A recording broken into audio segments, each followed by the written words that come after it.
अस्सलामु अलैकुम वरहमतुल्लाहि वबरकातुह। बिस्मिल्लाहिर्रहमानिर्रहीम। नाजरीन, जैसा कि कुछ ही दिनों के बाद इंशाअल्लाह अल्लाह रब्बुल इज़्ज़त की जानिब से एक बहुत ही बड़ा मौका तमाम मुसलमानों के लिए आने वाला है और वो ईद उल अज़हा का मौका है, जिसके ताल्लुक से हमें ये जहन में रखना चाहिए कि अल्लाह के नबी सल्लल्लाहु अलैहि वसल्लम ने इरशाद फरमाया है कि उन दिनों में यानी कुर्बानी के दिनों में जितना पसंदीदा अमल कुर्बानी है और कोई अमल उससे ज़्यादा पसंदीदा नहीं है। और अल्लाह के नबी सल्लल्लाहु अलैहि वसल्लम ने यह भी इरशाद फरमाया है कि कुर्बानी करने वालों को जानवर के बालों के बराबर नेकियां मिलती हैं। और इसी तरीके से ये भी इरशाद अल्लाह के नबी सल्लल्लाहु अलैहि वसल्लम ने फरमाया है कि उन दिनों में खून बहाना यानी जानवरों को ज़िबह करना बहुत ही ज़्यादा पसंदीदा है। नाजरीन, आइए इसी ताल्लुक से आज हम आपके सामने गुफ्तगू करेंगे और हम आपके सामने पेश करेंगे, बयान करेंगे कि मुसलमान कुर्बानी क्यों करते हैं। ये हमारे बहुत से अहबाब और बहुत से हमारे भाइयों की तरफ से सवाल होता है। आप इसको गैरों की तरफ से तो छोड़ दीजिए, वो मुसलमान जो पांचों वक्त की नमाज पढ़ते हैं पाबंदी के साथ, अल्लाह पर यकीन रखते हैं, सब कुछ करते हैं, उनकी जानिब से भी सवाल होता है कि कुर्बानी का क्या फ़ायदा है, हम कुर्बानी क्यों करते हैं। और एक तरीके से उनका ये एतराज़ है और अपनी तरफ से उस एतराज़ को वो सही ठहराने की पूरी और मुकम्मल कोशिश करते हैं। नाजरीन, सबसे पहले तो मैं आपको अपने चैनल के तवस्सुत से बता दूं, जहां तक भी मेरी आवाज पहुंचे आप पहुंचाएं कि इस बात को आप जहन में रखें कि मुसलमान सिर्फ और सिर्फ अल्लाह के हुक्म का पाबंद है। मुसलमान ये देखता है कि अल्लाह का क्या हुक्म है, अल्लाह ने हमको क्या हुक्म दिया है, बस इससे आगे या इससे परे मुसलमान कुछ नहीं देखता। अब अल्लाह का हुक्म है कि कुर्बानी करो तो कुर्बानी करनी है। अल्लाह का हुक्म होता कि अपनी औलाद को कुर्बान करो तो मुसलमान उसको भी कुर्बान करता। अल्लाह कहता है कि अपने माल से ज़कात दो तो मुसलमान ज़कात देता है। अल्लाह कहता है कि हज करो तो मुसलमान हज करता है। और इसी तरीके से अल्लाह रब्बुल इज़्ज़त का जो भी हुक्म मुसलमानों के लिए है, मुसलमान उसका पाबंद है। अब वो चीज़ हमारे अकल के एतबार से सही है या गलत है, हमारी अकल क्या कह रही है, हमारी अकल किस तरफ दौड़ रही है, हमें उस तरफ नहीं देखना। हमें सिर्फ अल्लाह का हुक्म देखना है कि अल्लाह ने हमको क्या हुक्म दिया है, बस यहां तक मुसलमान है, अल्लाह के हुक्म तक। आइए अब हम आपको ये भी बता देते हैं कि कुर्बानी हम क्यों करते हैं, कुर्बानी कहाँ से शुरू हुई, क्योंकि बहुत से हमारे अहबाब नहीं जानते हैं कि कुर्बानी की शुरुआत कहाँ से हुई थी। देखिए, अल्लाह के नबी सल्लल्लाहु अलैहि वसल्लम ने इरशाद फरमाया है कि कुर्बानी तुम्हारे बाप हजरत इब्राहीम अलैहिस्सलातु वस्सलाम की सुन्नत है। अब सुन्नत कैसे है? कुरान करीम के अंदर हजरत इब्राहीम अलैहिस्सलातु वस्सलाम के बारे में फरमाया गया है कि हजरत इब्राहीम अलैहिस्सलातु वस्सलाम को बुढ़ापे में औलाद मिली।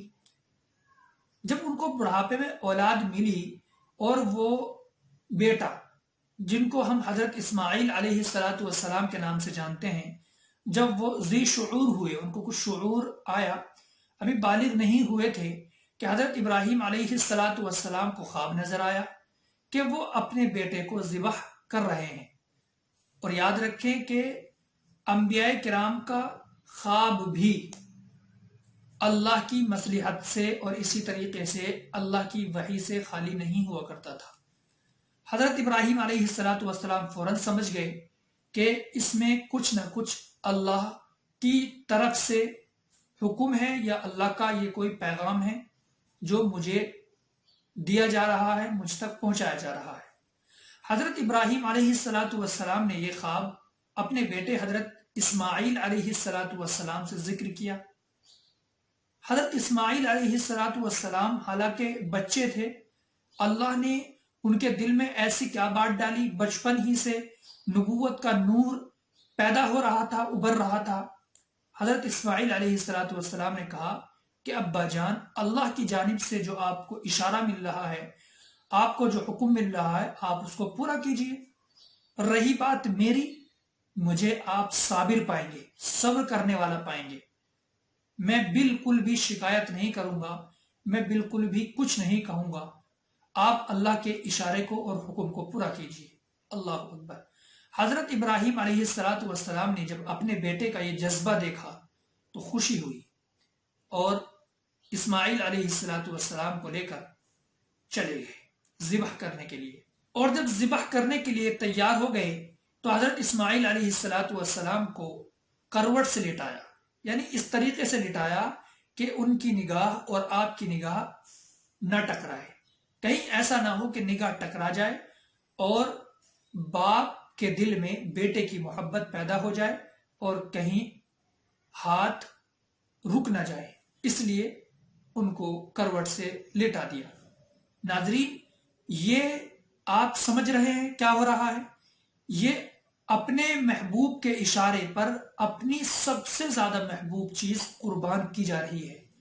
یہ اللہ کی محبت کا تقاضا اور اعلیٰ درجہ ہے کہ اللہ کی راہ میں، اللہ کے راستے میں اپنی سب سے زیادہ محبوب چیز کو قربان کیا جا رہا ہے۔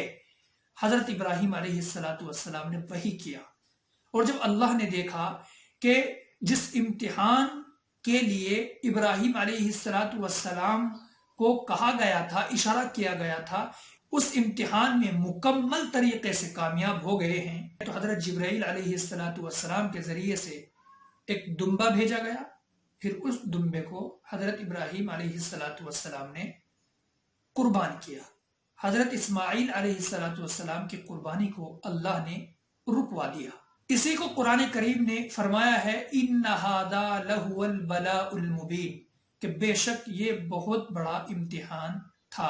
ناظرین، قربانی کے ذریعے سے ہم کو حکم ملا ہے کہ اگر خدا کا حکم ہو تو ہمیں اپنی سب سے محبوب چیز بھی قربان کر دینی چاہیے۔ قربانی کے تعلق سے قرآن کریم کے اندر فرمایا گیا ہے کہ تم سے قربانی کرائی جاتی ہے، اللہ تک جانور کا گوشت یا خون یا کوئی چیز نہیں پہنچتی، اللہ رب العزت کے دربار تک تمہارا تقوی پہنچتا ہے۔